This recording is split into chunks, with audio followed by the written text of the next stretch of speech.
kandidat, bagaimana rules of the game-nya? Rules of the game-nya simple. Masing-masing kandidat akan mendapatkan kesempatan 1 menit untuk menyampaikan janji Bapak dan Ibu sekalian. Kalau visi dan misi agak panjang, barangkali masyarakat di rumah butuh janji apa saja yang Bapak dan Ibu siapkan selama 5 tahun ke depan kalau memimpin Jawa Timur kelak. Dan kemudian janji tersebut diuji oleh kandidat lain, karena tentu saja kandidat lain juga punya program dan komitmen untuk memajukan Jawa Timur. Kita mulai dari kandidat nomor urut 1, sudah siap Bapak-Bapak? Siap. Kita berikan aplaus dulu. Anda memiliki waktu 1 menit, kita mulai dari sekarang. Assalamualaikum warahmatullahi wabarakatuh. Masyarakat Jawa Timur yang saya cintai, apa yang kita lakukan 5 tahun, mari yang baik kita lanjutkan. Mari yang baru dan itu baik, kemudian kita terima, kita kembangkan. Sustainable and change. Oleh sebab itu, yang baik yaitu mengurangi kemiskinan, membuat pengangguran berkurang atau perluasan lapangan kerja. Berikutnya, ini semua berhasil kalau akhlak kita bagus. Pembangunan akhlak sangat penting. Berikutnya adalah hal yang sangat serius adalah memberikan keadilan terhadap siapa saja dan makin mandiri. Dan Akta tahun 2015 kita mempunyai daya saing. Jawa Timur paling siap menyongsong Akta tahun 2015. Ya baik, waktunya habis. Sekarang tiap-tiap kandidat memiliki waktu 1,5 menit. Bapak dan Ibu pergunakan waktu ini dengan sebaik-baiknya, karena ini adalah kesempatan bagi kandidat lain untuk menguji, mendebat janji kandidat yang sudah disampaikan pasangan nomor urut 1. Kesempatan ini harus fair ya, artinya 1,5 menit ini bagi 2 Pak dan Ibu sekalian. Jadi enggak yang nanya itu nanyanya 1 menit terus yang jawab setengah menit gitu ya. Lebih baik pertanyaannya pendek-pendek sehingga interaktivitasnya baik begitu. 1,5 menit kami berikan kesempatan pertama pada pasangan nomor urut 2 untuk menguji janji pasangan nomor urut 1. Silakan Pak. Assalamualaikum warahmatullahi wabarakatuh. Waalaikumsalam. Sahabatku Mas Karwo yang terhormat, Gus Ipul, kalian sudah teruji kurang lebih 4,5 tahun ini, mau 5 tahun berakhir. Apa yang kalian sampaikan tadi itu sebenarnya sudah teruji dalam fakta yang berjalan, maka nyatanya tidak terjadi, kemiskinan malah tambah, indeksnya tinggi sekali. Ya, kemudian pengangguran juga banyak. Baik, langsung Pak ke Oleh pertanyaannya. karena itu, janji-janji Anda mau lagi 5 tahun ke depan, bagaimana yang 5 tahun berjalan sudah nggak bisa. Jadi bagaimana Anda menjelaskan? Silakan. Baik, langsung ditanggapi. Terima kasih. Kalau dasarnya menjadi isu, itu tidak bisa dijawab. Kalau dasarnya data, mari kita diskusi. Ada datanya. Jadi disparitas antar wilayah itu dari 115,85 turun dari 112,60. Banyak bupati dan wali kota bagus sekarang. Gini rasio kita paling rendah seluruh Jawa dan Bali, 0,36. Saya kasih contoh Pamekasan, Mbak ya. Itu Provinsi 40%, Mbak. ini Dalam konteks per kabupaten nanti saya Bangkalan bisa saya sebut, kemudian nanti Banyuwangi, itu semua datanya ada yang menunjukkan bahwa tingkat kemiskinan dan pengangguran tinggi. Jadi kerja 4,5 tahun Bapak tuh ngapain aja gitu loh. Oke, waktunya habis. Ini masih kurang ini nih kayaknya nih, masih kurang apa ya? Kurang pemanasan kayaknya, kurang hangat. Kita berikan aplaus dulu untuk semuanya ya. Saya tahu sekali nih, masing-masing calon ini adalah politisi kawakan dan nggak biasa berdebat seperti itu. Jadi mari berdebat dengan sehat, sportif ya tentu saja, tapi juga jangan malu-malu gitu loh. Ya waktunya Bapak, mohon diingat waktunya 1 menit dan 1,5 menit. Sekarang pasangan nomor urut 3 Pak, interaktivitasnya 1,5 menit dengan pasangan nomor urut 1. Sudah siap Pak? Silakan. Pak Karwo, penduduk Jawa Timur itu 38 juta dan angkatan kerja ini 19 juta. Tetapi 53% ini hanya lulusan SD. Jadi bagaimana kita bisa mempercepat ya soal kemiskinan, disparitas antar wilayah, disparitas antar sektor dan antar kelompok ya. Kalau kemudian sumber daya manusianya ini seperti itu. Silakan. Ya, terima kasih. Dari kegiatan melakukan perubahan SMU yang 30% dan SMK menjadi 70%, sekarang bergerak SMK sudah pada posisi 59%, belum 60%, tapi kesanalah sebetulnya keterampilan dibangun. Lulusan SD sampai SMU sama buta hurufnya bidang keterampilan. Kami bergerak dari 40 sekarang ke 59. Oleh sebab hanya perbandingan ya. Tapi saya lihat data dari yang dikeluarkan Departemen Dalam Negeri, ternyata untuk alokasi anggaran pendidikan di Jawa Timur cuma 7%. ya, jadi satu hal yang sangat perlu didiskusikan, memang itu kurang 20%. Tetapi saya lebih mementingkan orang miskin, wong cilik daripada masalah pendidikan itu. Ya, itu. Ya. Pengurangan kemiskinan ada, pengurangan kemiskinan di Jawa Timur Waktu Anda habis, sampai Pak. 30%. Baik, waktu Anda habis. Ya. Baik, Ya. langsung Ya. kita lanjutkan. Kita lanjut. Bapak dan Ibu silakan. Waktu Anda Mohon tenang. dimulai. Terima kasih. Oke. Assalamualaikum warahmatullahi wabarakatuh. Waalaikumsalam.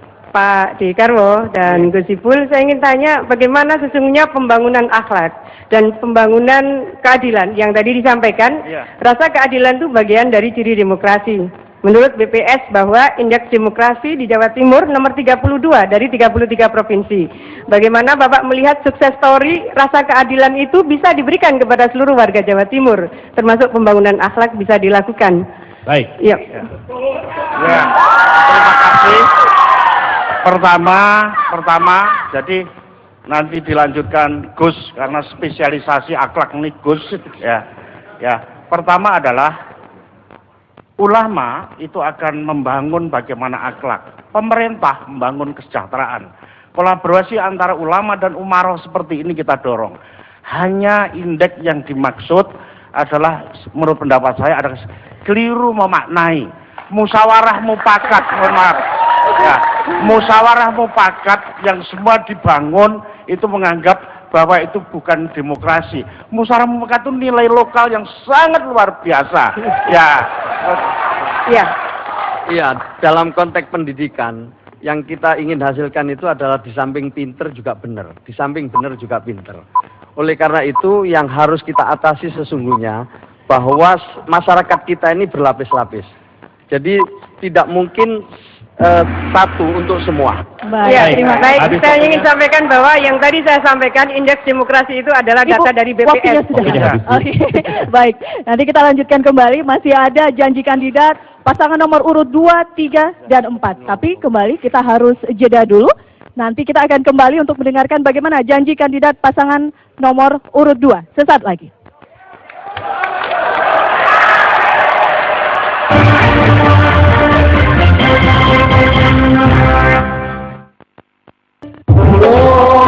Tahapan pemilu anggota DPR, DPD, dan DPRD segera memasuki masa pengumuman daftar calon tetap. Cermati, pelajari, dan kenali calon anggota legislatif dan calon anggota Dewan Perwakilan Daerah, karena pilihan Anda akan menentukan kualitas pemimpin bangsa.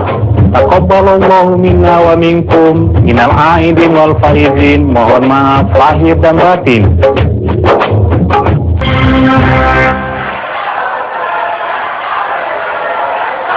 Anda masih menyaksikan debat kandidat calon gubernur dan wakil gubernur Jawa Timur. Di segmen ini sudah mulai memanas. Begitu ya, tadi kan kita ingin lebih panas. Nah, ini tampaknya audiens semakin semangat untuk mensupport para kandidat. Ya, kita akan mulai Bapak-bapak dan Ibu-ibu, mohon tenang. Mohon tenang Bapak dan Ibu. Kita akan mulai sekarang.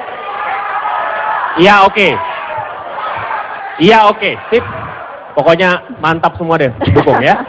Kita akan lanjutkan ke pasangan nomor urut 2 untuk mendengarkan janjinya. Seperti yang kita sudah dengarkan di pasangan nomor urut 1 dan kemudian diuji oleh pasangan lainnya, 3 pasangan lainnya. Siap, Pak? Siap. Waktu Anda 1 menit. Kita mulai dari Anda mulai menyampaikan. Silakan. Bismillahirrahmanirrahim. Assalamualaikum warahmatullahi wabarakatuh.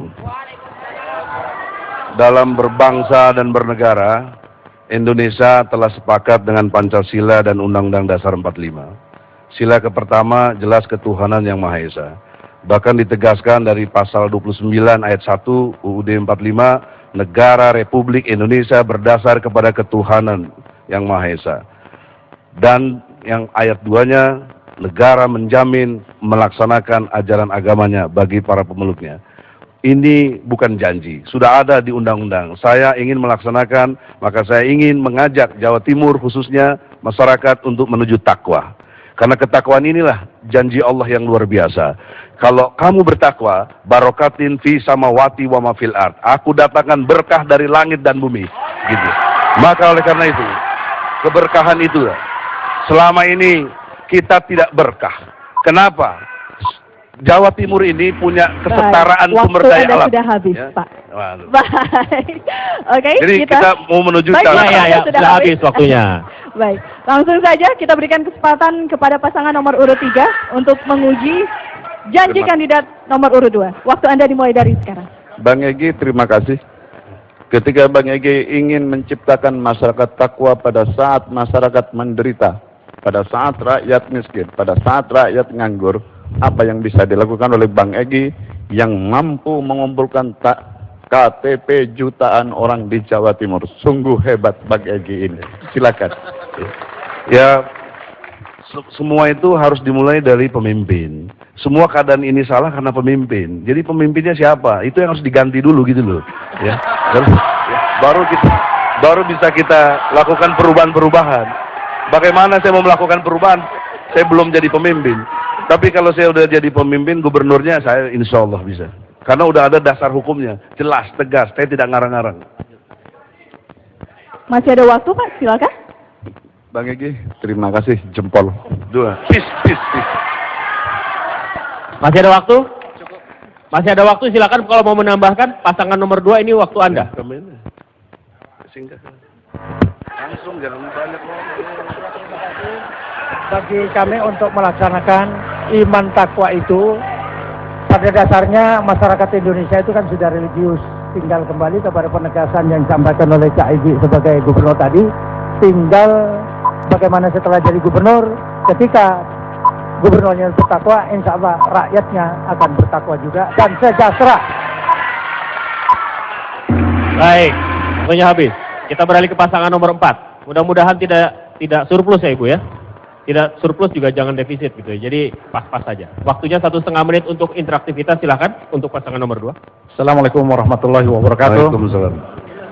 Pak Egy Sujana, calon gubernur Jawa Timur. Insyaallah gubernur. Saya ingin bertanya, bagaimana Anda akan menyikapi perbedaan paham di dalam perbedaan di dalam agama Islam dan juga antar agama yang terjadi saat ini, seperti misalnya kasus Syiah dan lain-lain. Terima kasih. Silakan. Ya, dalam konteks itu kita mengacu tetap kepada konstitusi, terutama pasal 29 ayat 2. Negara menjamin, dalam konteks ini turunan negara pemerintah, di tingkat daerah ya kita, kepala daerah. Bagaimana menjaga rakyat kita jangan sampai terjadi begitu. Jadi harus tegas, jangan tunduk kepada satu pendapat atau apapun yang sesat. Konteks kita sudah ada, Quran dan Sunnah, kalau konteks antar umat Islam. Kemudian kalau konteks... Peran konkretnya apa Pak? Kenapa? Peran konkretnya apa? Peran konkretnya bikin instruksi dong, bikin ketegasan. Gubernur nanti jangan main sak-mensli, harus tegas. Lawan siapa aja. Gitu. Nah kalau kepada yang non-muslim, jangan khawatir. Islam itu bukan golongan, Islam bukan kelompok. Islam itu tata nilai. Muatan Islam itu kejujuran, kedamaian, kesetaraan, keadilan. Bahkan di Al-Quran, tidak boleh kamu berlaku tidak adil. Meskipun kamu benci kepada kaum itu, karena adil lebih dekat takwa. Oleh karena itulah kita akan lakum dinukum waliyadin yang beragama lain, jadi insya Allah diatur. Waktu Anda habis, kita langsung beralih ke pasangan nomor urut 1, Bapak-Bapak. Waktu Anda dimulai dari sekarang. Pak Egy, ya. sayang tadi saya tidak bisa mendengarkan lebih lanjut dari konsep takwa itu. Nah kira-kira menurut Bapak, bagaimana membumikan konsep takwa dalam policy pemerintah, khususnya Jawa Timur? Sebab saya lihat tadi Anda mencampur adukkan antara provinsi, kabupaten, dan lain-lain. Gini, di di pasal 5 ayat 1 UUD 45, kalau tingkat negara itu kan presiden dan DPR yang punya hak membuat undang-undang. Di tingkat provinsi, gubernur dan DPRD. Jadi Anda buat perda dong. Buat yang misalnya tentang anti miras, anti maksiat, itu konkret, jelas. Nah, tapi di dalam konteks masih ada apa? Doli masih ada kok. Jangan kira doli masih ada, segala macam masih gimana. Pabrik bir masih ada semuanya. Itu nggak jelas gitu. Iya. Kalau bertanya konkret, bagaimana mengimplementasikannya? Anda buat perda. Kita tahu bahwa di sekitar kita masih banyak sesuatu yang harus kita selesaikan. Apakah semuanya harus diselesaikan dengan cara yang menurut saya, yang seperti disampaikan tadi itu, tidak sesuai dengan situasi dan kondisi kita? Tidak. Kita harus punya skala prioritas.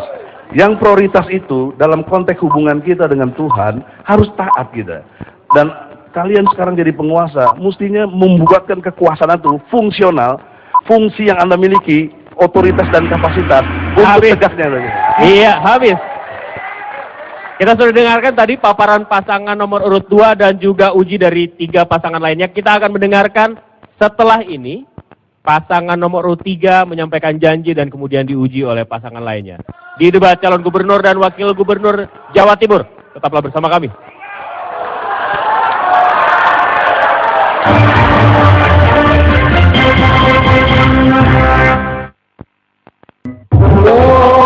Tahapan pemilu anggota DPR, DPD, dan DPRD segera memasuki masa pengumuman daftar calon tetap. Cermati, pelajari, dan kenali calon anggota legislatif dan calon anggota Dewan Perwakilan Daerah, karena pilihan Anda akan menentukan kualitas pemimpin bangsa. Taqabbalallahu minna wa minkum, minal aidin wal faizin. Mohon maaf lahir dan batin.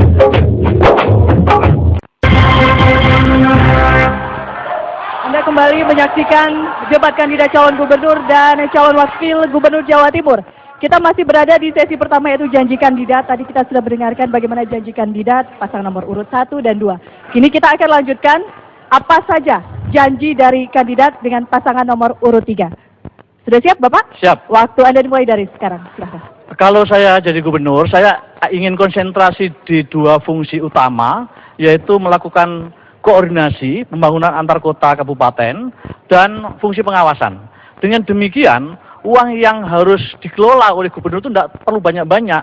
Nah, kemudian kemana yang lain? Kita turunkan ke kota kabupaten, karena di sanalah esensinya otonomi daerah.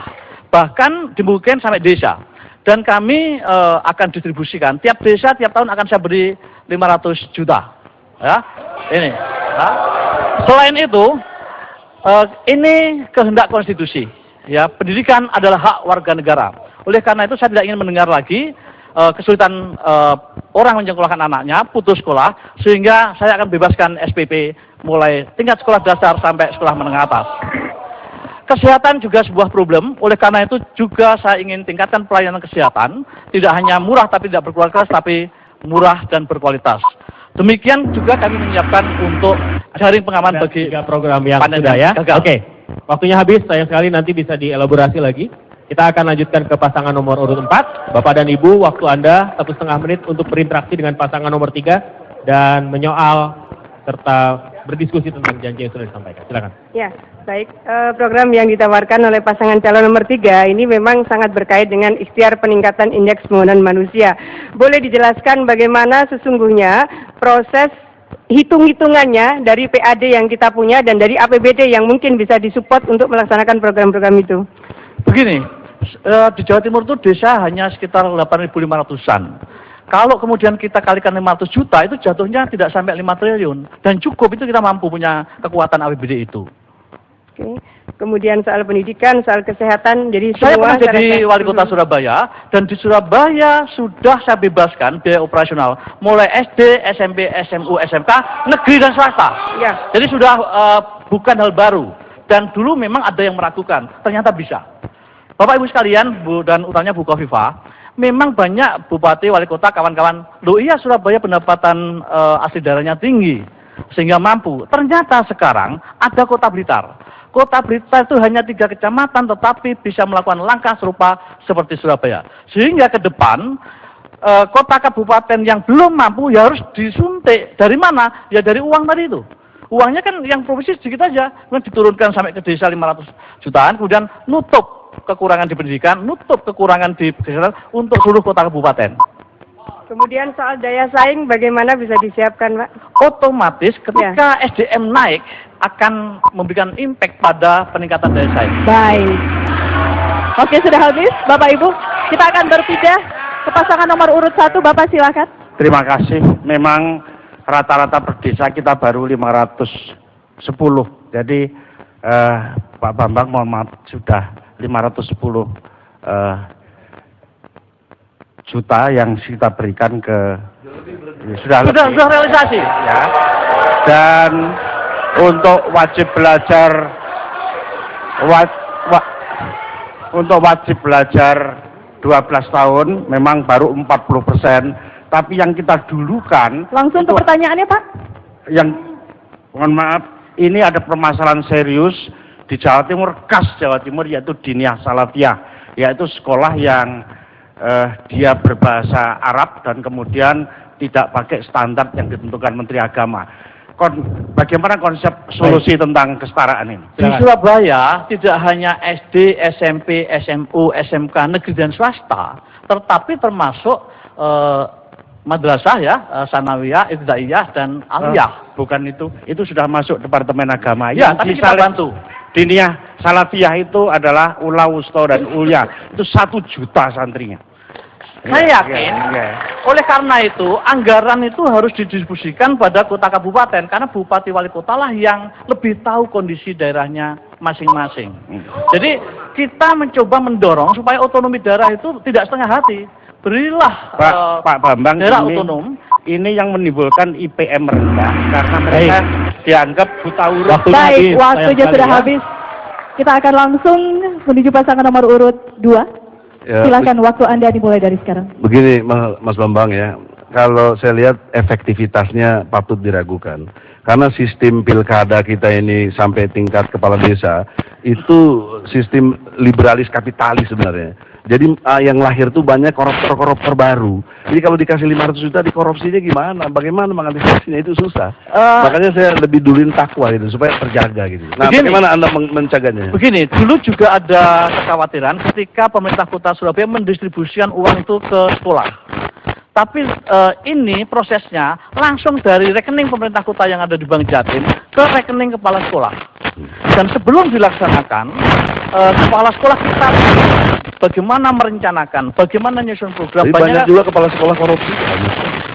Memang ada, betul. Tapi persennya sangat kecil dan memang baru pertama kan.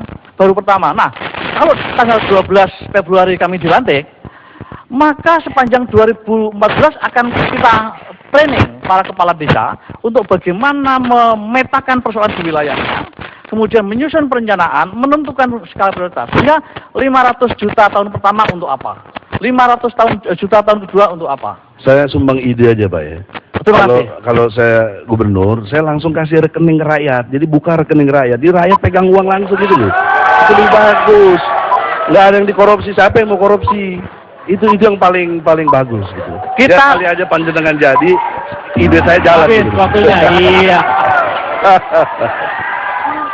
Baik, kita berikan applause sekali lagi biar semangat.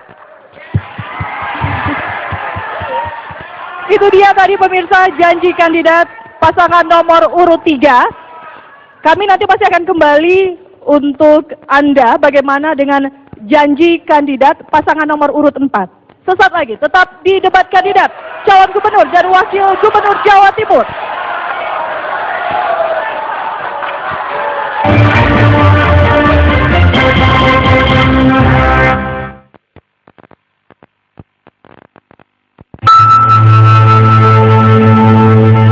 Berkah Ramadan melatih kesabaran kita menghadapi godaan hawa nafsu. Berkah Ramadan mengasah kepedulian kita pada sesama. Berkah Ramadan meningkatkan ketakwaan kita kepada Allah Subhanahu wa Ta'ala. Selamat Idul Fitri 1434 Hijriah. Mohon maaf lahir dan batin. Semoga kita meraih kemenangan dan keberkahan. Amin.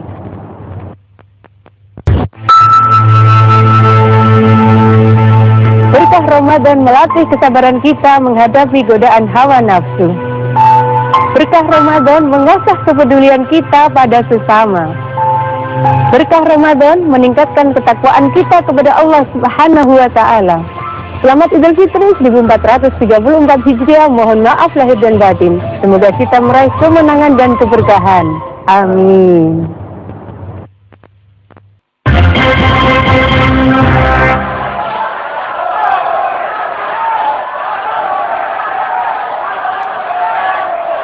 Kita kembali di debat calon gubernur dan wakil gubernur Jawa Timur.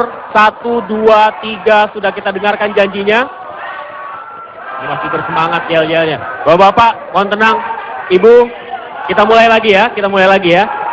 Nanti lagi. Iya, nanti lagi. 1, 2, 3 sudah janjinya. Sekarang kita dengarkan janji nomor urut 4 sama seperti yang lain nanti Bu. Waktu Anda 1 menit dan kemudian akan berdiskusi dengan kandidat-kandidat lainnya 1,5 menit untuk interaktivitas. Sekarang waktu Anda sendiri 1 menit dimulai dari sekarang. Ya, terima kasih. Alhamdulillah akhirnya Khofifah Herman bisa berdiri di sini sebagai calon gubernur dan calon wakil gubernur. Kami sampaikan apresiasi setelah pintu keadilan dibuka oleh Dewan Kehormatan Penyelenggara Pemilu. Bapak Ibu yang saya hormati, seluruh warga Jawa Timur, kami Khofifah Herman ingin mengusung visi Jawa Timur berkah, Jawa Timur yang lebih baik dari sisi sosial, pendidikan, dari sisi hukum, dari sisi politik, dan dari sisi kehidupan keagamaan. Kami ingin merubah bahwa paradigma kepemimpinan gubernur bukanlah penguasa, tapi gubernur adalah sosok administrator dan gubernur adalah sosok koordinator dari penyelenggaraan pembangunan di Jawa Timur. Oleh karena itu, gubernur dan wakil gubernur adalah pelayan masyarakat. Sekali lagi, gubernur wakil gubernur bukanlah penguasa. Yang kedua, kami ingin mengusung bahwa transparansi anggaran. Kalau korupsi ada di banyak lini, karena sesungguhnya banyak sekali proses penyelenggaraan pemerintahan yang dilaksanakan secara close management. Kami ingin membangun bahwa pemerintahan dilakukan secara open management. Terima kasih. 1 menit janji kandidat, kemudian kita akan lanjutkan bagaimana pasangan nomor urut 1 menguji janji kandidat pasangan nomor urut 4. Saya persilahkan Bapak. Terima kasih. Ini satu pandangan yang penting untuk accountability. Oleh sebab itu kami tanggal 3 Juni sampai 31 Juli mengundang KPK meriksa semua APBD untuk kepentingan keterbukaan. Langsung pertanyaannya. Pertanyaannya adalah akuntabilitas seperti apa yang digagas menjadi good governance tersebut? Ya, bahwa ada standar pelayanan minimum. Saya ingin bahwa seluruh proses penyelenggara pemerintahan dari mulai staf paling bawah, lalu kemudian struktur di seluruh jajaran pemerintah provinsi, seluruhnya harus mendapatkan pengawasan dari pengawasan internal maupun pengawasan eksternal. Dan pengawasan eksternal itu yang penting adalah pengawasan seluruh elemen masyarakat. Kalau pembangunan dilakukan secara terbuka, maka seluruh masyarakat berhak memberikan pengawasan langsung maupun tidak langsung. Karena banyak sekali misalnya kutipan-kutipan yang dilakukan oleh penyelenggara negara, takut masyarakat untuk memberikan laporan karena takut nanti pelayanan berikutnya tidak diberikan secara baik. Alhamdulillah selama 4 tahun lebih ini, Provinsi Jawa Timur di bawah kepemimpinan Pak Gubernur juga telah melakukan reformasi birokrasi. Alhamdulillah sampai sekarang juga belum ada kasus korupsi yang serius di pemerintah provinsi. Tiap bulan BPK juga meriksa. Nah, kira-kira langkah konkretnya seperti apa? Ya, saya rasa langkah konkretnya masih jadi misteri. Nanti Bu dielaborasi kalau ada waktu nanti ya. Kita akan ke nomor urut 2. Ya, silakan. Jargon gubernur pelayan, rakyat adalah raja itu posternya sudah saya buat sejak lama gitu. Ya, jadi saya terima kasih pasangan berkah ngikuti saya punya jargon. Pertanyaannya langsung Pak. Perasaan saya gubernur pelayan, raja adalah rakyat.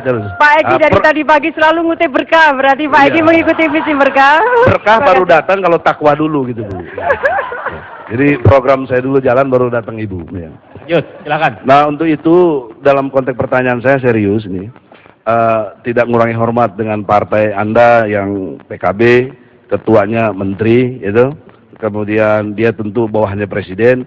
Nah, persoalan seriusnya kalau Anda gubernur, kemudian ada bertentangan dengan kebijakan pusat, bagaimana bisa ngelawan atasan Anda Itu dulu dijawab, silakan. Baik, iya. Kita berjalan atas koridor-koridor standar pelayanan pemerintahan. Jadi kalau gubernur, maka gubernur adalah penguasa eksekutif pemerintahan tertinggi di tingkat provinsi ini. Maka koordinasi-koordinasi pembangunan harus didasarkan pada rasingram di tingkat desa, kelurahan, rasingram di tingkat kecamatan, rasingram di tingkat kabupaten kota, dan rapat sinkronisasi program yang dilakukan. Yang mendasar itu, kalau kebijakan makro ekonomi itu kan mempengaruhi di kita ini, ya, misalnya pasar uang kita juga mempengaruhi.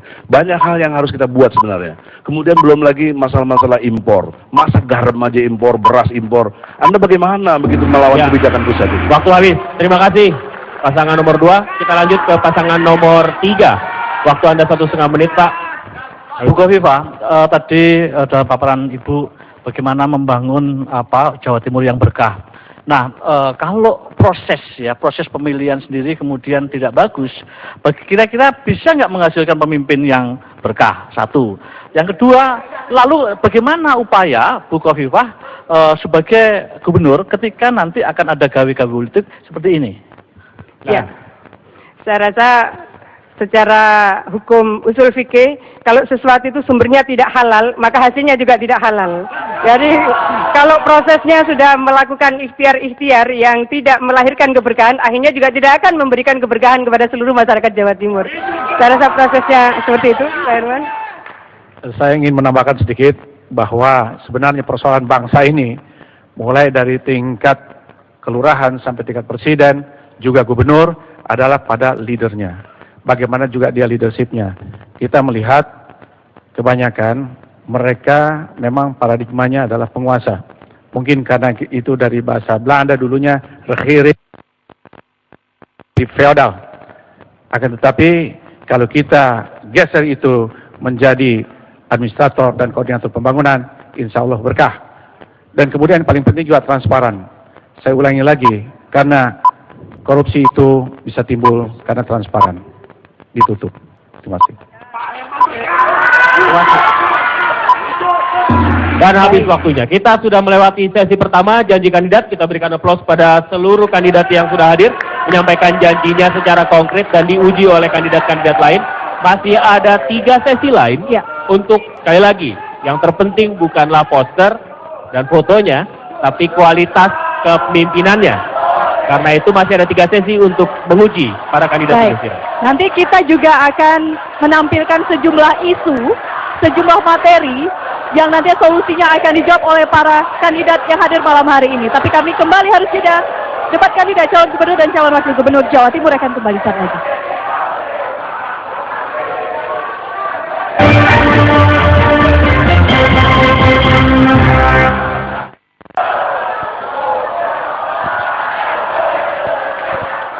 Anda kembali menyaksikan debat calon gubernur dan calon wakil gubernur Jawa Timur. Kini kita akan masuk ke sesi kedua. Bapak dan Ibu. Mohon tenang dulu, kita mulai lagi. Mohon tenang. Ini kita masuk sesi kedua. Bapak dan Ibu mohon tenang dulu. Bapak Ibu. Yuk. Baik. Pasangan 4, 3, 2, 1, mohon tenang. Mohon tenang. Oke. Kita masuk sesi kedua. Sesi kedua ini adalah uji materi berbagai permasalahan yang ada di Jawa Timur. Seperti kita ketahui, tidak ada satupun daerah yang tidak punya masalah, tentu saja. Kalau nggak ada masalah namanya surga, kan? Kalau provinsi pasti masih punya masalah. Dan ini adalah permasalahan yang dipotret, yang berhasil dipotret di Jawa Timur. Dan atas nama keadilan, kita akan mulai dengan nomor urut 2. Setelah tadi kita mulai sesi pertama nomor urut 1 dan diundi. Di balik gambar-gambar ini, gambar-gambar yang bisa kita saksikan ini, ada permasalahan-permasalahan yang ada di Jawa Timur. Jadi tugas Bapak dan Ibu adalah memilih salah satu gambar ini untuk kemudian mengetahui permasalahan apa yang ada di balik gambar tersebut untuk kemudian dijawab. Di sesi ini tidak ada interaktivitas, jadi kesempatan murni untuk masing-masing pasangan. Paham ya, Bapak dan Ibu sekalian? Baik, tapi masing-masing kandidat kita berikan waktu hanya 1 menit. Hanya 1 menit. Jadi pergunakan waktu sebaik-baiknya bagi Anda, masing-masing kandidat untuk memberikan solusi terbaik. Baik, langsung kita mulai saja. Nomor urut 2 kita berikan kesempatan pertama, Bapak silakan dipilih. Kira-kira gambar yang mana? Yang pilih karena insya Allah saya jadi gubernur yang ada Garudanya itu. Baik. Logo KPU ya? Logo KPU. Kita lihat bersama. Apa di balik itu? Situs Kerajaan Majapahit di Kecamatan Trowulan, Mojokerto, Jawa Timur. Peninggalan bersejarah dari Nusantara. Bahkan tahun 2009, UNESCO pernah mengusulkan situs Majapahit sebagai warisan dunia.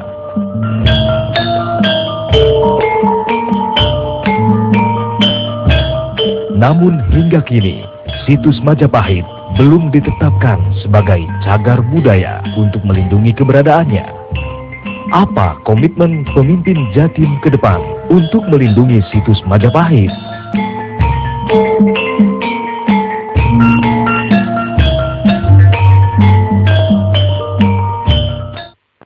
Ya, baik. Ya. Langsung?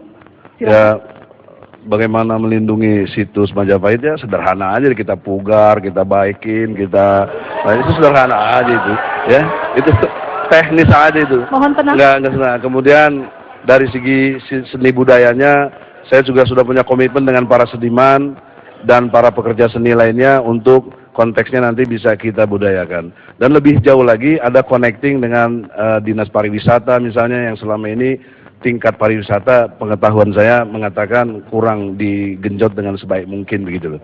Jadi situs-situs tentang itu semua, apalagi Majapahit ini merupakan satu kondisional sejarah yang diciptakannya, kemudian menjadi Nusantara lewat Gajah Madanya, itu satu hal yang harus dijaga dengan baik. Jadi sederhana urusan begitu, kecil sekali itu, bisa kita selesaikan dengan baik. Terima kasih. Beres. Oke, cukup ya. Habis waktunya? Baik, kita beralih ke pasangan nomor urut 3, masih ada 4 gambar lagi Pak yang bisa dipilih. Nomor 1. Monumen Surabaya, kita lihat di balik itu.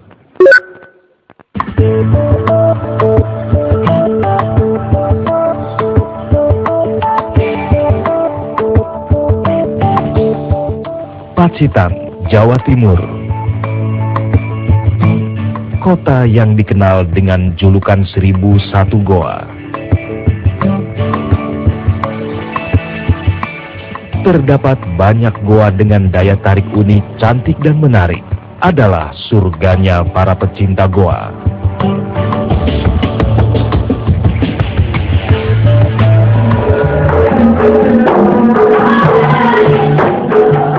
Kekayaan wisata alam ini tentu saja dapat menarik wisatawan lokal bahkan mancanegara yang berdampak pada peningkatan ekonomi warga di sekitarnya.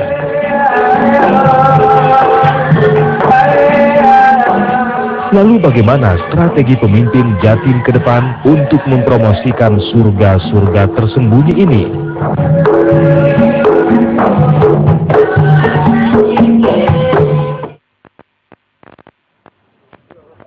Baik, berkaitan dengan pariwisata, silakan Bapak, waktu Anda dimulai. Saya kebetulan sudah sebagian besar gua saya sudah saya masukilah, termasuk pantainya luar biasa.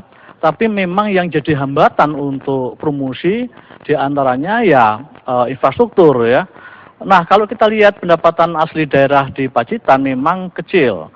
Sehingga kalau kita hanya mengharapkan Pacitan berdiri sendiri sangat tidak fair. Oleh karena itu uang yang tadi saya katakan, oke lah provinsi sedikit aja. Sebagian kita distribusikan termasuk untuk membantu membangun infrastruktur ke objek-objek wisata ini. Nah kalau sarana prasarana sudah bagus, promosi itu enak. Jadi masyarakat kita kan sekarang sangat cerdas. Ketika provinsinya bagus tapi begitu sampai lokasi jelek, sudah itu sangat kontraproduktif ya. Tapi kalau promosinya bagus, kemudian ditunjang oleh sarana prasarana yang baik, saya pikir ini saya yakin pasti akan mempercepat pertumbuhan Pacitan dan termasuk menekan disparitas antar wilayah tadi. Terima kasih. Baik, waktu Anda habis. Kita akan kembali lanjutkan. Ada 3 logo, 3 simbol yang tersisa. Saya persilakan kepada Ibu untuk memilih. Silakan Pak Herman yang pilih. Yang paling sebelah kanan. Reok Ponorogo, kita simak bersama. Rek, ayo rek, lagu-lagunya. Kebun binatang ini salah satu terpopuler di Indonesia.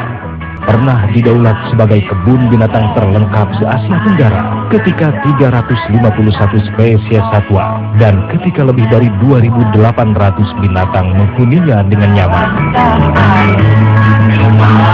Kini, kebun binatang Surabaya menjadi perhatian internasional ketika satwa dilindungi tak lagi nyaman, bahkan terlantar.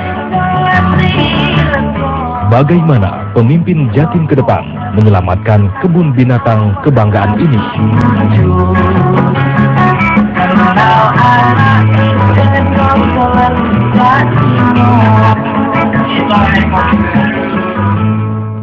Baik, kita lanjutkan.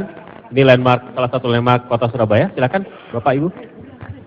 Kebun binatang Surabaya ini sebenarnya mempunyai fungsi konservasi satwa dan flora, juga untuk edukasi para siswa dan mahasiswa, dan rekreasi dengan biaya yang terjangkau.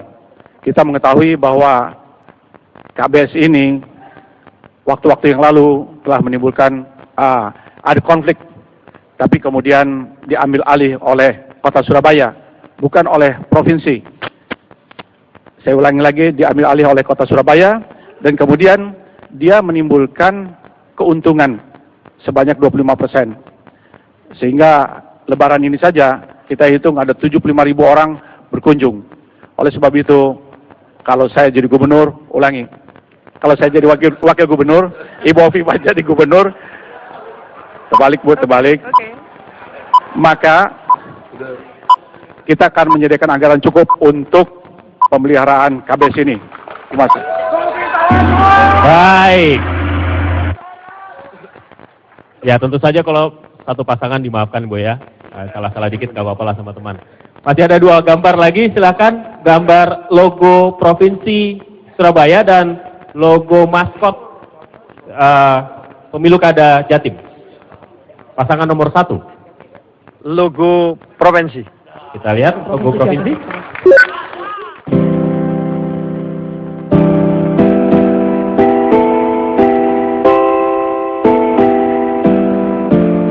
Jembatan Suramadu membentang melintasi Selat Madura, menghubungkan Pulau Jawa dan Pulau Madura. Jembatan terpanjang di Indonesia saat ini. Bagaimana visi pemimpin Jatim ke depan memelihara dan mendulang manfaat untuk masyarakat dari Jembatan Suramadu?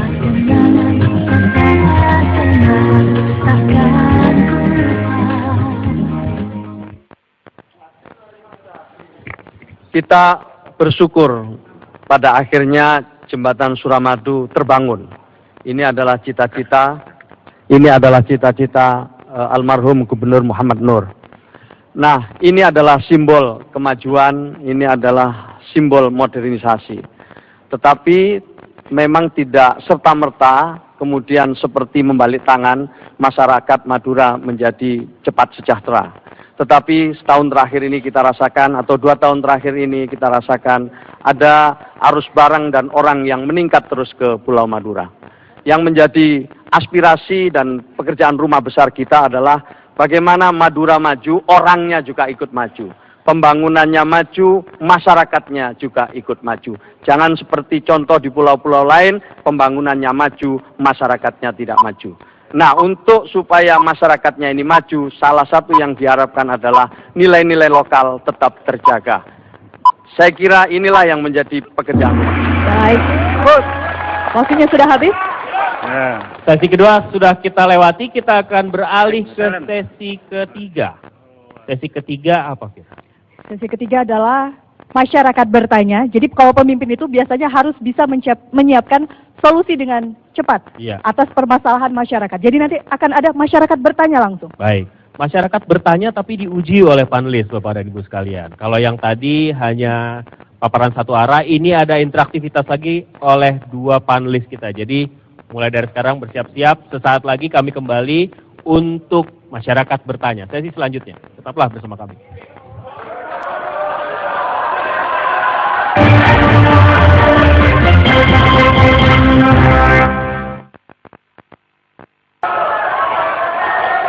Anda masih menyaksikan debat kandidat calon gubernur dan calon wakil gubernur Jawa Timur. Mohon tenang, bapak-bapak, ibu-ibu, mohon tenang. Oke. Bisa tenang? Kita masih mohon tenang. panjang, kita masih Setelah panjang. ini saya janjikan setelah ini 2 hari 2 malam kita yel-yel ya. Tapi kita selesaikan debatnya dulu. Baik, terima kasih. Semangatnya saya hargai. Kita hargai sekali. Sekarang kita masuk ke sesi ketiga.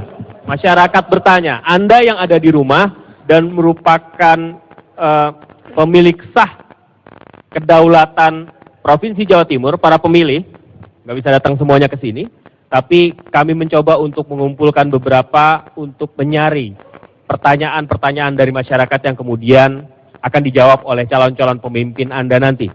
Tidak sampai di situ saja, kemudian pertanyaan yang dijawab itu akan diuji oleh para pakar yang telah kami siapkan kehadirannya di tempat ini. Begitu, Vira. Oke, baik. Kita akan menampilkan, ini adalah huruf-huruf JATIM. Di balik huruf-huruf ini ada pertanyaan dari masyarakat, Bapak dan Ibu. Dan kami memberikan kesempatan untuk pertama kali memilih adalah pasangan nomor urut 3. Silakan, Bapak. Nomor urut 3 tulisan T. T. Kita lihat. Rek, ayo rek, lagu-lagunya kunjungan. Ayo kak rek, ayo rek. Perlu diketahui bahwa sektor pariwisata di Provinsi Jawa Timur sangat luar biasa. Seperti tur di Ijen, wisata pantai, lomba surfing, dan wisata budaya.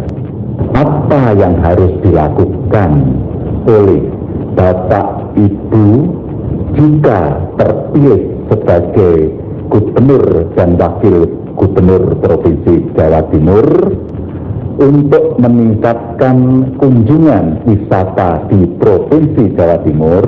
Rek, ayo rek, lagu-lagunya kunjungan. Ayo kak rek, ayo rek. Baik, waktunya 1 menit, Pak. Kita mulai dari Terima kasih. Bromo itu salah satu tempat pariwisata yang sudah masuk atau diakui oleh UNESCO. Tetapi ternyata di sekitar Bromo itu banyak hotel yang mati. Banyak hunian hotel turun. Kenapa? Ternyata infrastruktur.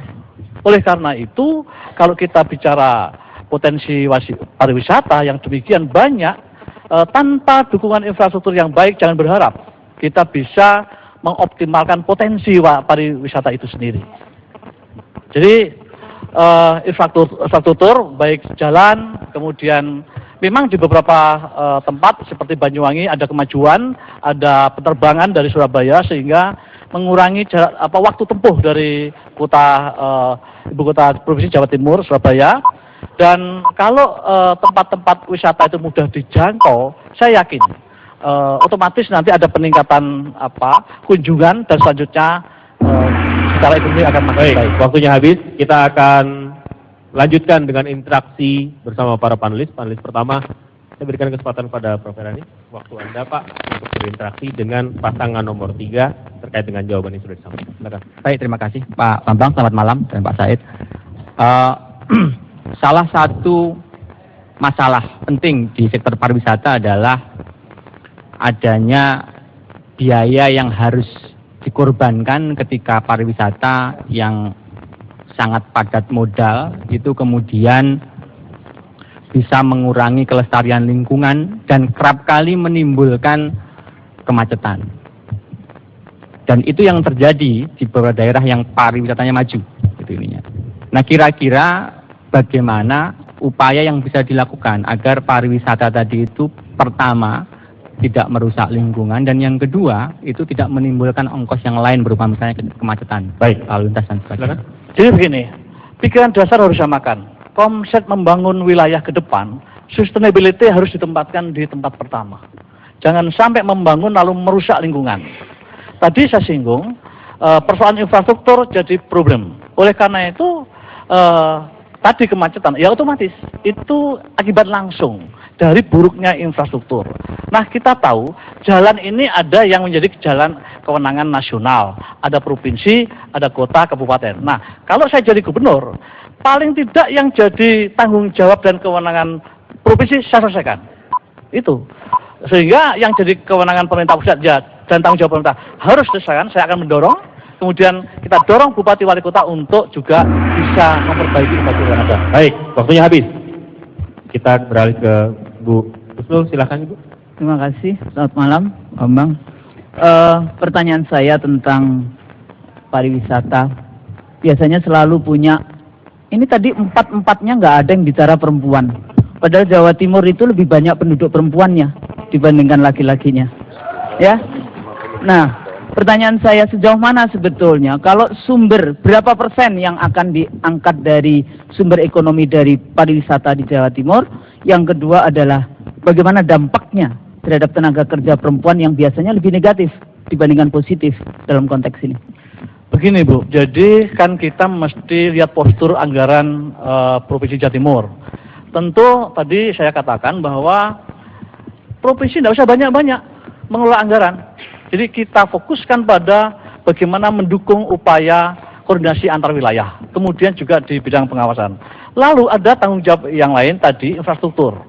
Yang menjadi tanggung jawab provinsi ini ribuan kilometer. Berapa persen target yang akan diambil dari ekonomi pariwisata di Jawa Timur? Jadi gini, saya tidak bicara persentase, saya akan melakukan mapping dulu. Kalau kita di depan sudah persentase, sementara mappingnya tidak jelas, kita terjebak pada persoalan sudah persentase. Dilakukan mappingnya? Loh, tentu saya sebagai calon, pertama kali saya lakukan adalah melakukan mapping.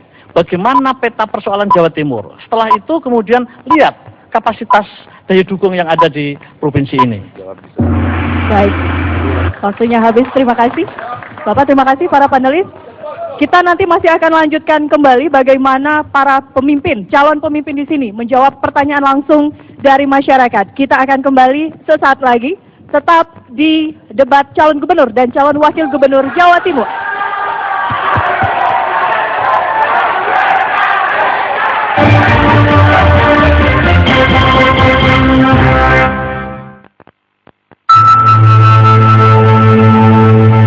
Berkah Ramadan melatih kesabaran kita menghadapi godaan hawa nafsu. Berkah Ramadan mengasah kepedulian kita pada sesama. Berkah Ramadan meningkatkan ketakwaan kita kepada Allah Subhanahu wa Ta'ala. Selamat Idul Fitri 1434 Hijriah. Mohon maaf lahir dan batin. Semoga kita meraih kemenangan dan keberkahan. Amin.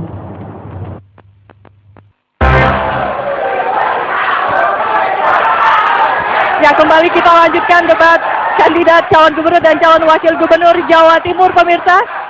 Kita berada di sesi masyarakat bertanya. Dan kini adalah kesempatan bagi pasangan nomor urut 4 untuk memilih salah satu huruf yang tersisa, Ibu. Ada 4 huruf lagi. Silakan. Ya, terima kasih, C. Rek, ayo rek, laku-laku yang kunjungan. Ayo rek, ayo rek. Jawa Timur ini sebenarnya masyarakatnya mayoritas hidup dari sektor pertanian dan peternakan. Bagaimana ekonomi masyarakat pedesaan di situ akan tumbuh dengan baik kalau di situ misalnya masyarakat yang hidupnya dari sektor pertanian mau kirim hasil peternakan maupun pertaniannya saja, kadang-kadang di situ mereka mengalami kerugian karena apa? Ada persoalan rapuhnya jalan-jalan yang dilalui dari hasil-hasil pertanian dan peternakan itu. Pertanyaan saya adalah, apakah sanggup gubernur yang akan datang ini membangun infrastruktur yang merupakan kebutuhan masyarakat? Yang kedua adalah, apakah sanggup para gubernur yang apakah mampu para gubernur yang akan datang ini bisa menata kota dan membangun desa? Rek, ayo rek, laku-laku yang kunjungan. Baik, silakan Ibu Bapak, waktu Anda. Ya, baik, terima kasih. Dari PDRB di Jawa Timur, sesungguhnya sektor pertanian masuk pada 3 besar. Dan di sektor pertanian, betul sekali apa yang tadi disampaikan oleh Pak Arum Sabil ya dalam slide tadi. Saya ingin sampaikan proses petik, olah, kemas, jual. Nilai tambah itu seringkali tidak dimiliki oleh petani, tapi dimiliki oleh pedagang. Karena petani setelah memetik biasa langsung dijual, tetapi proses untuk mengolah, proses mengemas, sampai kemudian proses menjual, ini perlu dimediasi oleh pemerintah provinsi. Kemudian soal infrastruktur, betul sekali. Saya 3 hari yang lalu ke Pamekasan, petani Brambang di Pamekasan menyampaikan bahwa Brambang dari Pamekasan ketika sampai Surabaya banyak yang sudah busuk. Apa yang mereka butuhkan? Cold storage. Banyak sekali nelayan-nelayan ketika mereka selesai memanen dari laut, lalu kemudian tidak langsung terjual, ikannya juga busuk. Apa problem mereka? Cold storage. Ketika kemudian tidak ada proses di mana mereka mendapatkan proses pengolahan, lalu kemudian proses mengemas, dan langsung petik jual, nilai tambahnya menjadi kecil. Ya. Habis. Oke. Kita berikan kesempatan langsung kepada panelis satu, silakan Prof. Ya, Bu Khofifah dan Pak Herman. Ya. Jadi betul tadi sektor pertanian menyumbang sangat besar terhadap PDRB 15%, penyerapan tenaga kerja 39% dan seterusnya. Hanya pertumbuhan sektor pertanian itu selalu rendah. Katakanlah tahun 2012 3,4, tahun 2011 2,53% gitu ininya. Nah, kira-kira program apa yang akan didesain kalau seandainya nanti menjadi gubernur untuk bisa mendorong pertumbuhan sektor pertanian itu menjadi lebih tinggi lagi, mendekati rata-rata pertumbuhan ekonomi Jawa Timur? Ya, pertama saya melihat bahwa data tahun 2012 ada diskriminasi terhadap proses pemberian kredit kepada petani, buruh, dan nelayan. Jadi dari seluruh sektor pembangunan di Jawa Timur ini ternyata kredit yang diberikan kepada petani, buruh, dan kehutanan itu masuk pada urutan ke-7, berarti kecil sekali. Oleh karena itu khusus kepada petani sawah, kami Khofifah Herman ingin membawa petani pada areal yang betul-betul bisa memberikan keberkahan mereka. Kami sudah menghitung untuk menyiapkan asuransi petani per 1 hektar 6 juta rupiah. Sehingga ketika ada banjir, ketika ada hama tikus, hama wereng, petani tidak galau karena sudah ada jaminan. Kalau irigasi gimana, Bu? Nah, kemudian pada persoalan irigasi, infrastruktur pada APBD 2012 kemarin memang sangat kecil. Kalau tidak salah hanya sekitar 9,2%. Dan waktunya habis, Bu. Nanti bisa dielaborasi barangkali diselip-selipkan di sesi yang mungkin bisa. Silakan, Ibu. Terima kasih. Pertanyaan saya untuk nomor 4, Ibu Khofifah. Sebetulnya apa sebetulnya cita-cita atau misi dari calon gubernur nomor 4 ini dan wakil gubernur membuat branding Jawa Timur? Jawa Timur akan jadi daerah agriculture atau daerah apa? Ya, kita harus realistik bahwa 2015 kita masuk pada areal ASEAN Economic Community. Maka Jawa Timur harus punya daya saing. Daya saing di sektor agro juga harus kompetitif, daya saing di sektor industri harus juga kompetitif, dan terutama daya saing di bidang skill labor. Kalau kemudian ASEAN Economic Community berjalan... Bentar. Kenapa saya tanya ini? Kalau memang mau bicara tentang branding agriculture, karena kekuatan Jawa Timur juga luar biasa di bidang itu, apa yang akan dilakukan? Untuk saya kasih contoh, even Malaysia, Thailand, atau Korea Selatan itu serius di dalam membuat branding. Saya takut branding Jawa Timur adalah pengekspor TKI TKW. Ya, gimana? Betul, karena sekarang ini data yang kami punya 6 juta lah TKW dari Jawa Timur, disuplailah ke Taiwan, disuplailah ke Hong Kong, disuplailah ke Malaysia, ke Saudi Arabia, dan seterusnya. Saya ingin mengatakan bahwa ada disparitas kemiskinan yang cukup mencolok, 35% kemiskinan di kota, 65% kemiskinan di desa. Kalau kemiskinan di desa, setelah kita lihat ternyata banyak mereka ada di sektor pertanian dan di daerah wilayah pertambangan. Oleh karena itu, saya ingin memasuki pada areal tingkat daya saing bahwa skill labor. Waktunya habis, Bu. Maaf sekali, kita berikan aplaus pada pasangan nomor urut 4.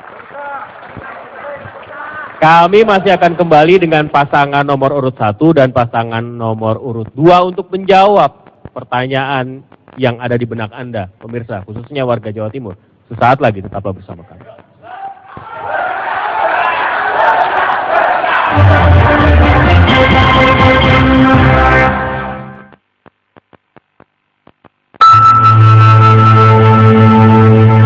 Berkah Ramadan melatih kesabaran kita menghadapi godaan hawa nafsu. Berkah Ramadan mengasah kepedulian kita pada sesama.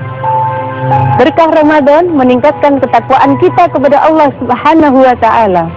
Selamat Idul Fitri 1434 Hijriah. Mohon maaf lahir dan batin. Semoga kita meraih kemenangan dan keberkahan. Amin.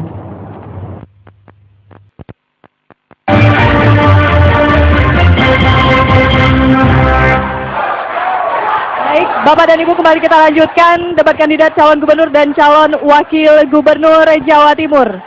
Langsung saja kita akan berikan kesempatan pada pasangan nomor urut 1.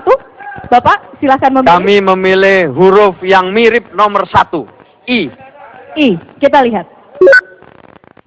Rek, ayo rek, lagu-lagu yang kunjungan. Ayo rek, ayo rek. Ada hal perlakuan yang menjadi prioritas calon gubernur baik Bapak Ibu yang menjadikan formula pilihan ini, diantaranya adalah pada bidang pertanian. Negara Indonesia agraris ini, terutama Jawa Timur, itu merupakan tolok ukur sejauh mana pertanian di Jawa Timur menjadi suplai dari kebutuhan masyarakat, utamanya Jawa Timur sendiri, mungkin nasional, bahkan kalau bisa impor. Nah, oleh karenanya, apa langkah-langkah Bapak Ibu calon gubernur ini dalam formula menempatkan posisi petani menjadi prioritas unggulan? Rek, ayo rek, lagu-lagu yang kunjungan. Ayo rek. Terima kasih. Indeks pertanaman di daerah Kali Bengawan Solo itu perlu dinaikkan. Oleh sebab itu ada bendungan Sembayat Berit, Terucuk Berit, dan membuat kanal dari Lamongan ke Sedayu Lawas yang sekarang ini banjir, kita buang ke sana. Kalau itu dilakukan, indeks pertanaman kita menjadi 2,3. Kalau itu dilakukan, ini setara dengan berantas kesejahteraan petani naik.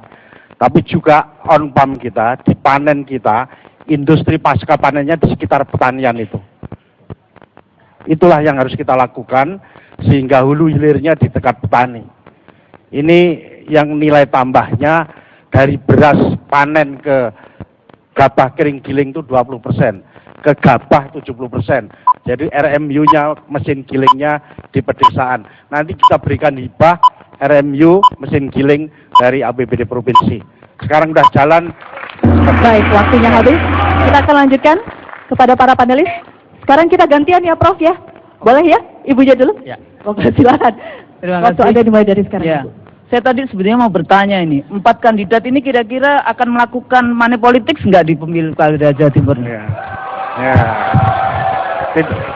Berjanji nggak untuk tidak melakukan apa namanya Ya. serangan fajar, serangan duha? Sumpah pocong saja, Bu. Ya. Ya, sumpah pocong. Enggak, saya cuma tanya. Ya. Pertanyaan saya, Terima kasih. pembangunan dan globalisasi. Kalau tadi kita bicara tentang apa namanya pertanian, kita bicara tentang globalisasi, barang, pasar, uang, modal, good service, market, dan kapital. Ikutannya adalah kejahatan, penyakit, obat bius, drugs, senjata, terorisme, dan kemiskinan. Bagaimana calon gubernur yang melanjutkan ini, jadi sudah melakukan 5 tahun dan apa yang dilakukan di dalam bicara tentang kebijakan katup pengaman menghadapi proses globalisasi terhadap tadi tentang masalah pertanian? Ya, memang pertanyaan orang Lamongan tajam sekali. Ya. Babat, Pak. Babat, ya Lamongan. Jadi apa yang dilakukan di dalam WTO adalah standarisasi terhadap impor barang. Kita naikkan.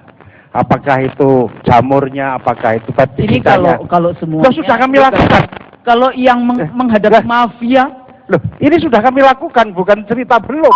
Ya. Maka impor, ya kita tolak impor daging, kita tolak, kita busukkan di perbatasan Tuban dengan Lasem. Itu Baik, bisa kita lakukan. Waktunya habis. Pak, terima kasih. Kita beralih ke panelis selanjutnya. Posisi tawar petani selalu Ya. bermasalah sampai hari ini, gitu ininya. Kira-kira bagaimana Pak De untuk bisa mengatasi agar petani itu posisi tawarnya menjadi lebih bagus dibandingkan pelaku ekonomi lainnya di hilir? Saya sudah membentuk namanya Bank UMKM yang nanti lending kredit ke pertanian. Ini 2 tahun ini 1,4 triliun. Itu ke sana bunganya 6% setahun, 0,5%. Pada saat musim panen dia ke sana dan kemudian ada asuransi jam kerja di sana. Saya kira ini satu-satunya provinsi yang menjamin yang possible tidak bankable adalah di Jawa Timur. Yang menjadi masalah sampai hari ini hanya sekitar 6% total kredit perbankan di Jawa Timur yang masuk ke sektor pertanian. Kira-kira bagaimana untuk meningkatkan ke depan karena itu? Mereka hanya 36% yang bersertifikat. Yang lainnya adalah petok D dan ya. Itu yang untuk sertifikasinya gimana, Pak? Kita kredit murah lewat bank UMKM dan ini sudah jalan dengan BPN. Tapi jumlah uangnya kapitasinya memang kurang. Memang perlu 50 triliun, baru 1,4. Oleh sebab itu kami menginginkan 2 kali jabatan karena belum sampai 50 triliun ini. Masalah yang lain adalah subsidi pupuk misalnya selalu nggak sampai ke petani atau waktunya itu selalu tidak tepat dengan waktu tanam. Itu bagaimana kira-kira mengatasinya? Saya kira Pak Irani di Jawa Timur sekarang sudah 39% pupuk kimia diganti pupuk organik. Sudah tidak ada problem lagi. Maaf, terima kasih. Waktunya habis. Koper granulnya kita Pak, waktunya habis. Masih nyolong di tikungan. Kita masih punya satu pasang kandidat lagi untuk kita dengarkan jawabannya atas pertanyaan dari masyarakat. Dalam masyarakat bertanya, pasangan nomor 2 ya. Kami akan kembali untuk Anda, Pak, dan juga dengan panelis kita sesaat lagi. Tetaplah bersama kami.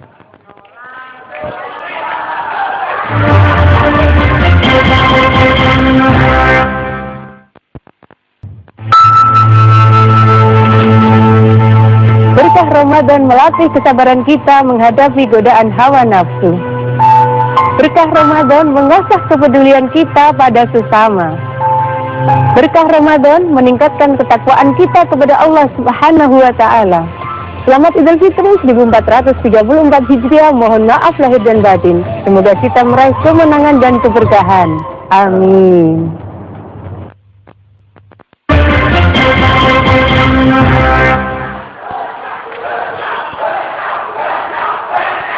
Ya, kembali kita lanjutkan. Anda masih menyaksikan debat kandidat calon gubernur dan calon wakil gubernur Jawa Timur. Kita masih berada di sesi masyarakat bertanya. Dan kini adalah kesempatan untuk pasangan nomor urut 2. Untuk memilih huruf yang tersisa. Tinggal ada 2 huruf, A dan M. Silakan, Pak.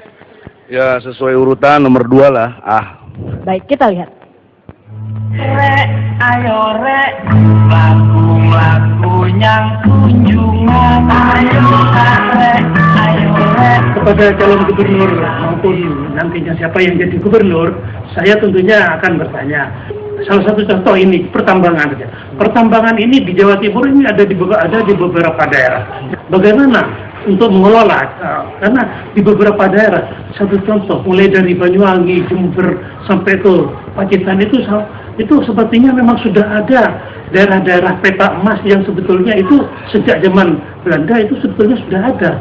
Tinggal bagaimana bisa dikelola dan tidak sampai melanggar aturan yang ada. Rek, ayo rek, lagu-lagu yang kunjungan. Baik, waktu Anda 1 menit. Ya, dalam konteks pengelolaan pertambangan, kita tetap mengacu kepada pasal 33 UUD 45 untuk semakmur-makmurnya rakyat. Karena itu bagian dari penghasilan dari bumi. Oleh karena itu, struktur kita membicarakannya tentu kembali kepada ekonomi rakyat yang sudah kita sepakati. Jadi di dalam pengelolaan itu, bagaimana pertambangan itu bisa berhasil untuk mensejahterakan rakyat. Karena saya pernah hitung, Indonesia ini luas sekali, punya banyak sekali maksud saya emasnya. Nah, kalau Jawa Timur ada di Banyuwangi, ada di Trenggalek. Nah, bagaimana emas misalnya atau bagian pertambangan ini yang kalau dihitung untuk rakyat, dikembalikan buat rakyat, itu tiap manusia rakyat Indonesia itu terima uang 200 juta per tahun. Jadi itu besar sekali. Tapi kenapa? Karena emas kita ternyata nggak dijual ke Amerika, diambil. Bahkan aneh Freeport. Kita mau membuat satu kebijakan saja 10% nggak bisa. Baik, waktunya habis. Agak nyebrang lautan ya. Langsung, Ibu silakan. Oke, terima kasih. Pertanyaan saya adalah bagaimana strategi dari kebijakan ketahanan energi kalau tadi itu. Kalau tadi disebutkan juga ternyata juga dikuasai oleh asing. Apa yang akan dilakukan? Bagaimana relasi dengan tingkat pusat? Karena biasanya ini urusannya dengan pusat. Dan yang kedua, apakah ini berhubungan dengan SDM? Ya, jelas. Jadi yang pertama saya akan lakukan daerahisasi. Saya dari independen nggak ada takut sama siapapun ya. Jadi kalau tingkat nasional presiden nanti saya nasionalisasi gitu. Jadi kalau masih tingkat daerah daerahisasi. Seperti kalau konteks pertambangan minyak kita punya di Blok Cepu sampai ke Bojonegoro itu. Tapi tidak buat rakyat. Di Kangean ada 14 sumur minyak Kalau dan gas. alasannya kemudian SDM bagaimana? Ya SDM kan ada, kita anak-anak ITB, anak-anak ITS, anak itu ada. Kita jangan nggak kekurangan SDM. Bagaimana Anda mempersiapkannya?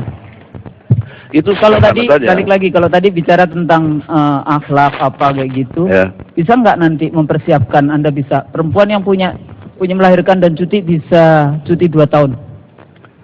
Itu Al-Quran itu surat Luqman ayat 14. Wa wasainal insana biwalidayhi hamlatu ummuhu wahnan ala wahnin wa bisalu. Nggak ada masalah kalau mau ikutin Quran ya. Karena aturan yang udah diatur oleh Allah di Quran itu pasti nggak salah. Kalau itu harus dijalankan, Ini persoalannya bukan salah atau tidak. Apa yang akan Anda lakukan? Ya lakukan apa yang diperintahkan Quran itu. Apa? Ya bikin kebijakan. Habis waktunya. Kita beralih ke panelis selanjutnya. Silakan Prof. Baik. Terima kasih. Jadi amanat konstitusi itu memberikan kewajiban kepada negara untuk menguasai sumber daya alam. Salah satunya dengan BUMN dan tentu saja BUMD gitu ininya. Nah, dalam konteks BUMD tadi itu kira-kira peran seperti apa yang harusnya dilakukan oleh BUMD di Jawa Timur untuk mengelola sumber daya alam tadi itu? Dalam aturan memang kita nggak bisa sewenang-wenang. Ada tingkat provinsi, ada tingkat bupati ya. Kemudian juga ada tingkat nasional dengan Menteri SDM. Itu tentu pertama koordinasi ya. Kemudian bagaimana bisa menarik investasi yang sebesar-besarnya. Pak Egi kira-kira mau memanfaatkan BUMD atau tidak di Jawa Timur? Oh mau dong, pasti. Mau membuat baru atau mengoptimalkan yang lama? Dua-dua, tergantung kebutuhan. Kalau memang harus yang baru, kita bikin yang baru. Seperti misalnya dalam konteks yang apa namanya pertambangan yang sekarang emas di Tumpang situ apa di Banyuwangi itu tidak terkelola dengan baik menurut saya sampai hari ini. Kemudian di Trenggalek juga masih rakyat begitu saja. Padahal potensinya bagus. Jadi mesti dibuat yang apa Pak untuk bisa mengoptimalisasikan BUMD yang sudah ada untuk itu? Ya pertama kita perlu upgrade ini birokrat karena birokrat ini udah banyak yang melenceng gitu loh, nggak sesuai, nggak banyak. Jadi oleh karena itu dalam upgrade birokrat tadi. Pak? Upgrade itu kita berikan pengertian tentang dia orientasinya, fokusnya, strategi taktiknya. Jadi saya bisa ajarkan mereka, karena saya pemimpin, jadi saya bisa ajarkan bagaimana dia untuk itu. Gitu. Baik, waktunya habis. Terima kasih para panelis. Kita berikan aplaus pada para panelis kita yang telah memberikan uji cukup ketat kepada para pasangan calon. Masih ada satu sesi lagi. Sesi terakhir adalah kampanye terbuka, memberikan kesempatan kepada 4 pasang calon pemimpin Jawa Timur ini untuk menyampaikan kesan terakhir pada Anda, para pemirsa pemilih Jawa Timur, untuk kemudian mungkin dapat Anda gunakan sebagai pedoman masuk ke TPS dan memilih siapa yang menurut Anda paling cocok. Tapi kita harus jeda terlebih dahulu.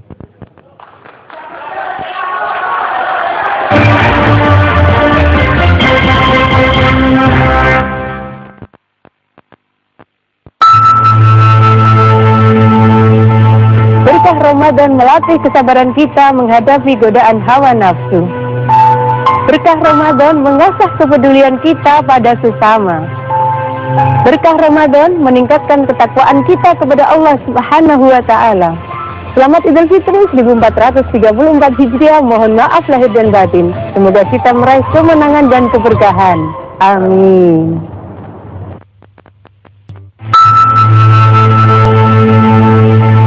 Berkah Ramadan melatih kesabaran kita menghadapi godaan hawa nafsu. Berkah Ramadan mengasah kepedulian kita pada sesama. Berkah Ramadan meningkatkan ketakwaan kita kepada Allah Subhanahu wa taala.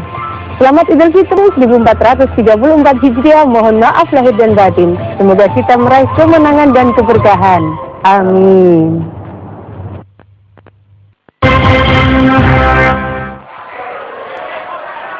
Ya, kembali kita lanjutkan. Baik, kita kini berada di sesi kampanye bebas, atau ini adalah closing statement terakhir dari masing-masing kandidat. Bapak dan Ibu, ini adalah kesempatan terakhir sebelum menutup sesi debat malam hari ini. Bagaimana kemudian apa saja janji-janji, visi misi yang ingin disampaikan kepada masyarakat khususnya yang memiliki hak suara. Kita mulai, saya berikan kesempatan kepada Ibu dan Bapak terlebih dahulu, pasangan nomor urut 4. Waktu Anda semenit, Ibu. Silakan. Baik, terima kasih. Saya ingin mengatakan kepada semua masyarakat Jawa Timur bahwa ketika kita melihat angka pengangguran, kemudian angka kemiskinan untuk melakukan percepatan pengurangannya, saya ingin sampaikan ketika Gus Dur menjadi presiden, saya mendapat amanat menjadi Menteri Pemberdayaan Perempuan, Kepala BKKBN. Saat itu kita mengalami debt crisis, oleh karena itu APBN untuk alokasi Alkon dikurangi 85%. Tinggal 15%, maka saya sebagai menteri saya tidak ingin utang. Yang saya lakukan adalah door to door. Saya ingin European Union memberikan bantuan. Akhirnya 85% itu tertutupi oleh bantuan dari akses jaringan yang saya punya. Saya ingin masyarakat Jawa Timur senyum penuh keberkahan. Oleh karena itu pilih nomor 4 supaya kita bisa melakukan percepatan penjahteraan masyarakat Jawa Timur. Saya ingin mengajak kepada semuanya bahwa jaringan yang dimiliki oleh pemimpin itu menjadi bagian yang sangat penting, apakah pada skala lokal, skala regional, maupun skala global. Dan saya ingin masyarakat Jawa Timur secara basic religiositas tetap kuat, tetapi go global. Baik, terima kasih. Pasangan nomor urut 4. Waktu yang dipakai telah terpenuhi. Kita beralih ke pasangan nomor urut 3. Waktu Anda, Pak, 1 menit. Dimulai dari sekarang. Mohon doa restu untuk warga Jawa Timur, dan kalau saya dipercaya sebagai gubernur dengan pendamping Pak Said Abdullah yang asli Madura, saya akan tekan sekecil mungkin angka kemiskinan dan menyelesaikan persoalan Lapindo yang sudah sekian tahun tidak selesai. Oleh karena itu, jangan ragu-ragu, coblos berjempol nah. Masih ada waktu, Pak? Ingin dimanfaatkan? Kami wajah Jawa Timur. Kami pasangan Jawara, Jawa dan Madura. Coblos jempole, jempola. Terima kasih. Kami juga paduan antara saya yang pernah punya pengalaman di eksekutif sebagai wali kota Surabaya 2 periode, dan Pak Said yang sampai saat ini juga masih anggota parlemen mewakili daerah Madura. Jadi jangan ragu-ragu, mudah-mudahan lebih bisa mendengar, mengaktualisasikan kepentingan masyarakat Jawa Timur. Terima kasih. Habis waktu ini. Kita beralih ke pasangan nomor urut 2. Waktu Anda 1 menit. Seperti yang lain, silakan, Pak. Ya, saya beri kehormatan dulu wakil saya, insya Allah. Assalamualaikum warahmatullahi wabarakatuh. Untuk seluruh rakyat Jawa Timur, tidak sembarangan milih pemimpin. Pilihlah pemimpin yang betul-betul untuk rakyat. Oleh karena itu, nomor 1 dibuka, nomor 2 dicoblos, nomor 3 dilipat, nomor 4 dimasukkan. Itulah nomor 2. Beres. Ya, dalam konteks itu Allah tidak akan merubah satu kaum kalau kaum itu tidak mau merubahnya. Jadi kesempatan sudah ada pemimpin di depan Anda semua ini untuk bisa merubah keadaan itu. Karena perlu strong leader tadi, kekuatan pemimpin yang tidak takut pada siapapun kecuali kepada Allah Subhanahu wa taala. Kalau yang ada sekarang kan takut pasti sama pimpinan partainya aja takut. Ya, apalagi mau kepada yang lain gitu loh. Kita Baik. Terima kasih. Waktu Anda habis. Kita lanjutkan. Terakhir, pasangan nomor urut 1. Waktu Anda, Pak, dimulai dari sekarang. Masyarakat Jawa Timur, kita sudah bersama-sama mengambil keputusan secara partisipatoris selama 5 tahun. Banyak permasalahan yang telah kita pecahkan bersama. Masih ada kekurangan, yaitu memperluas lapangan kerja. Kedua, memperluas UMKM. Dan yang ketiga yang sangat serius adalah meningkatkan ekonomi perempuan di Jawa Timur.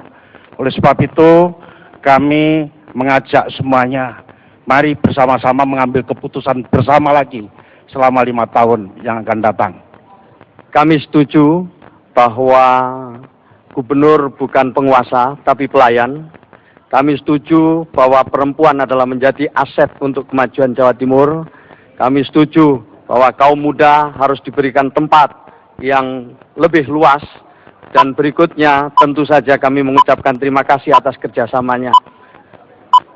Tuku kripik kairioyo, ayo sing apik diterusno. Wassalamualaikum warahmatullahi wabarakatuh. Baik. Bapak dan Ibu, itulah akhir dari acara kita malam hari ini, debat kandidat calon gubernur dan wakil gubernur Jawa Timur. Sama-sama kami mengundang para kandidat untuk maju ke tengah.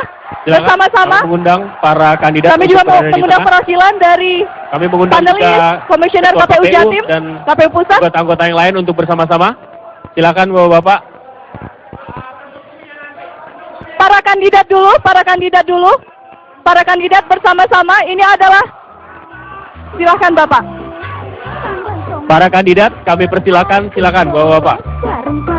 Dari pihak KPU silakan Pak.